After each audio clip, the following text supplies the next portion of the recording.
Saudara-saudari, marilah kita mendengarkan renungan dengan judul Karena Yesus, yang berdasarkan pada Injil Yohanes bab 7 ayat 43, 44, dan 46. Maka timbullah pertentangan di antara orang banyak karena Yesus. Beberapa orang di antara mereka mau menangkap dia, tetapi tidak ada seorang pun yang berani menyentuhnya. Penjaga-penjaga itu berkata, belum pernah seorang manusia berkata seperti itu. Dalam nama Bapa dan Putra dan Roh Kudus. Amin. Saudara-saudari terkasih dalam nama Tuhan Yesus Kristus. Menjelang perayaan Hari Raya Pondok Daun, Yesus pergi dari Galilea ke Yerusalem. Waktu pesta perayaan berlangsung, Yesus masuk ke Bait Allah dan mengajar di sana. Banyak orang yang percaya kepadanya, meski orang-orang Farisi dan imam-imam kepala tidak menyukainya. Dan pada hari terakhir, yaitu pada puncak perayaan itu, Yesus berdiri dan menyerukan sesuatu.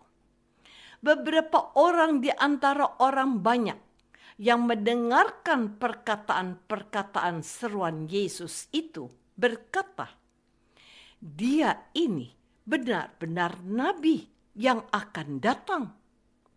Yang lain berkata, "Ia ini Mesias."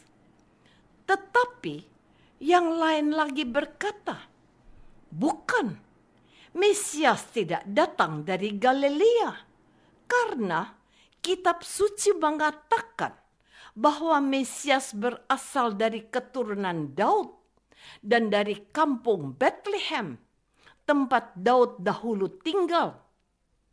Maka timbullah pertentangan di antara orang banyak karena dia. Beberapa orang di antara mereka mau menangkap dia, tetapi tidak ada seorang pun yang berani menyentuhnya.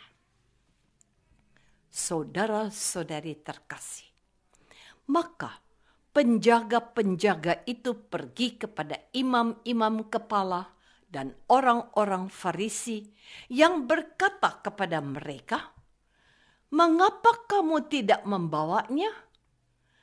Jawab penjaga-penjaga itu, "Belum pernah seorang manusia berkata seperti itu."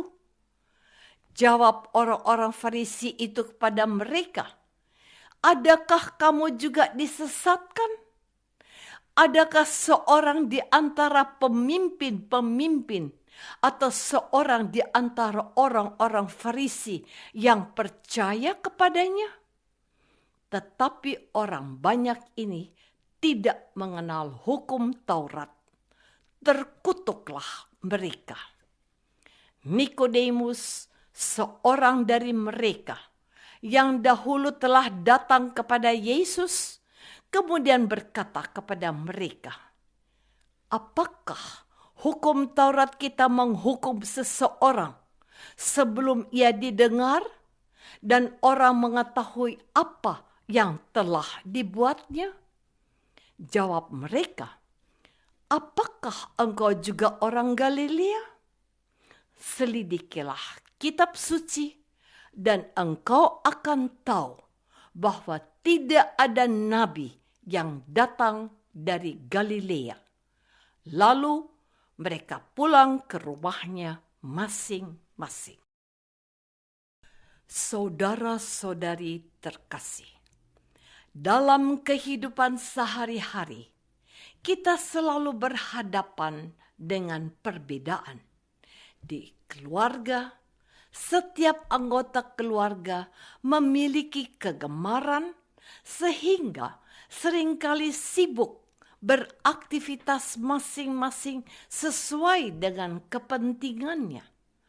Ketidakberpapasan alur kegiatan tiap anggota keluarga dapat berlangsung lancar.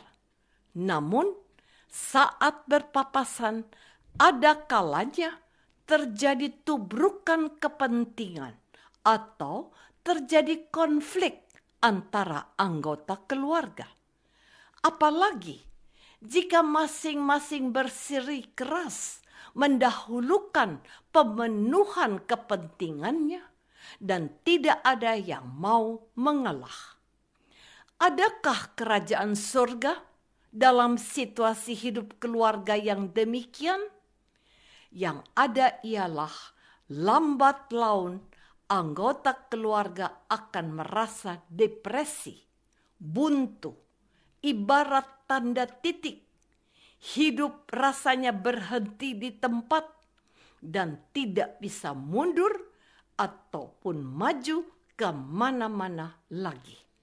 Atau kalau tidak depresi, akan ada anggota keluarga yang menjadi agresif, suka marah-marah saat kepentingannya terganggu, dan menyalahkan anggota keluarga yang lain sebagai sumber penyebab ketergangguannya itu.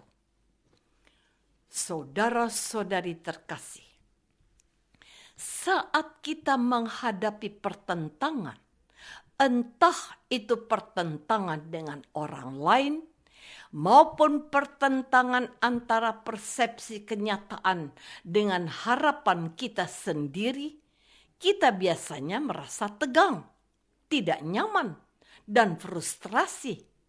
Seperti orang-orang Farisi dan imam-imam kepala, kita lalu mudah menyalahkan orang lain sebagai akar penyebab masalah. Atau seperti para penjaga, kita merasa tidak berdaya mengubah kenyataan yang ada di depan mata kita agar dapat sesuai dengan harapan dan tujuan kita. Pada saat itu, kita seolah berada di neraka dan bukan surga kehidupan. Namun pada saat itu juga, meski kita tidak menyadarinya, ada Yesus, Sang Juru Selamat, yang dapat kita ikuti jejak hidupnya, agar kita menemukan pintu masuk ke dalam kerajaan surga dalam situasi hidup pertentangan yang sedang kita hadapi itu. Apa yang dilakukan Yesus saat ia menghadapi pertentangan? Yesus diam dan tidak langsung terpancing untuk menanggapi pertentangan. Dalam diam dan hening, ia kosong dan membuka diri untuk digerakkan oleh kehendak Bapa. Tanggapan Yesus adalah belas kasih untuk keselamatan semua manusia. Maukah saya diam, melepaskan ego, dan berbelas kasih selalu kepada sesama? Marilah kita berdoa. Tuhan Yesus, terima kasih atas firman-Mu pada hari ini. Ingatkan kami kepadamu saat kami menghadapi pertentangan dalam keseharian kami. Bantu kami mengambil jarak dan melakukan diam hening daripada terpancing memaksakan keinginan kami. Ajari kami untuk melepaskan keinginan sendiri dan membuka lebar-lebar pintu hati untuk menerima rahmat kejadian di depan mata serta melakukan belas kasih. Amin. Semoga kita semua selalu dinaungi dan dibimbing oleh berkat Allah yang Maha Kuasa, Bapa dan Putra dan Roh Kudus. Amin.